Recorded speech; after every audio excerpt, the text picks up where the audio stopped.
मैं इस वक्त कैटेगोरिकली कहना चाहता हूं वासिम मुनीर साहब को भी, मोहम्मद बिन सलमान को भी, ईरानी प्रेसिडेंट को भी। आपको हैरत होगी कि शहबाज शरीफ साहब का जिक्र क्यों नहीं किया, because he is not running the state. The one who is running the state, हमें उसी से मुतालबा करना चाहिए।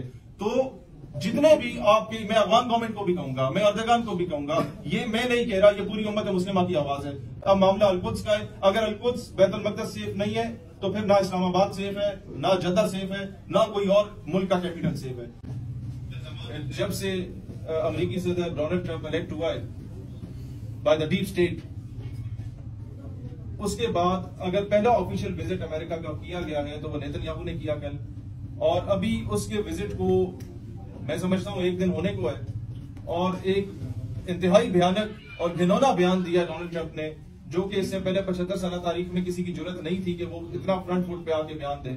उसने कहा कि हम गजा की सारी पट्टी को खाली करवाएंगे, उसमें अमेरिकन ट्रूप्स को भेजेंगे, और गजा तो वैसे ही तबाह हो गया, लिहाजा वहां पर अभी अमेरिकन ट्रूप्स लाएंगे, डेवलपमेंट करेंगे और जो भी करेंगे। लिहाजा जो आसपास के इजिप्ट और दूसरे कंट्रीज है मुसलमानों के मिडिल ईस्ट में, फलस्तीनियों को वहां से बेदखल करके उन ममालिक में बसाया जाएगा, और जितना भी फलस्तीन का खिता है उसको डायरेक्टली या इनडायरेक्टली अमेरिका और इसराइल जो है वो ऑक्यूपाई कर लेगा। इस पर इंतहाई अफसोस की बात है कि ना तो हमारी मिनिस्ट्री ऑफ फॉरेन अफेयर्स का कोई बयान आया अभी तक, ना ही अभी तक ईरान का कोई बयान आया है, ना ही सऊदी अरब का कोई बयान आया है। और इस वक्त मैं समझता हूं कि बात बयानात से बहुत आगे जा चुकी है।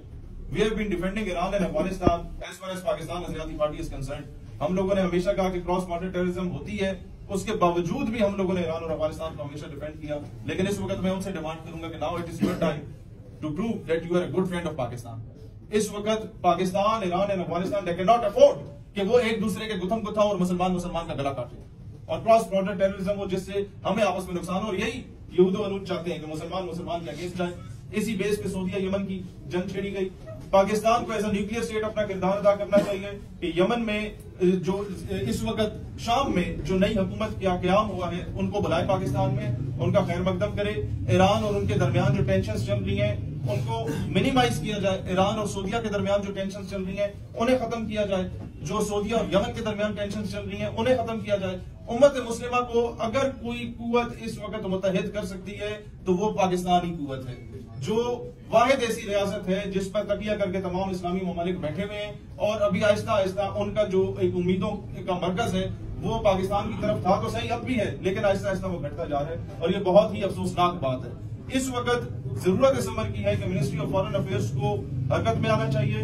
तमाम उम्मत मुस्लिमा के कंट्रीज का इजलास बुलाने से पहले ही सबका मुतफिका तौर पर बयान आ जाना चाहिए कि जनाब अमेरिका के इस बयान को हम जूते की नोक पे रखते हैं, और जिस बुनियाद पे राहील शरीफ को बुलाया गया था सऊदी अरब में और इस्लामिक मिलिट्री अलायंस बनाया गया था, इस वक्त जरूरत इस अमर की है कि प्रैक्टिकली इस्लामिक मिलिट्री अलायंस जो है वो अपना असर दिखाए।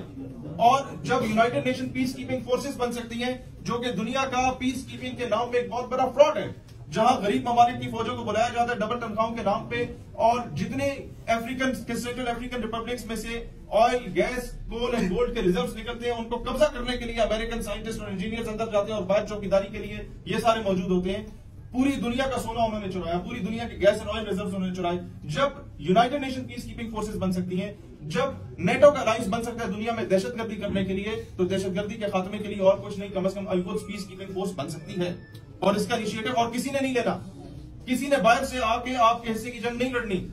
ये जहां पे नबी करीम अलैहिस्सलाम ने अंबिया की इमामत फरमाई, जो हमारा किबला अव्वल है, अगर वहां बेटियां, बहनें और बच्चे सेफ नहीं है तो फिर कोई भी सेफ नहीं है।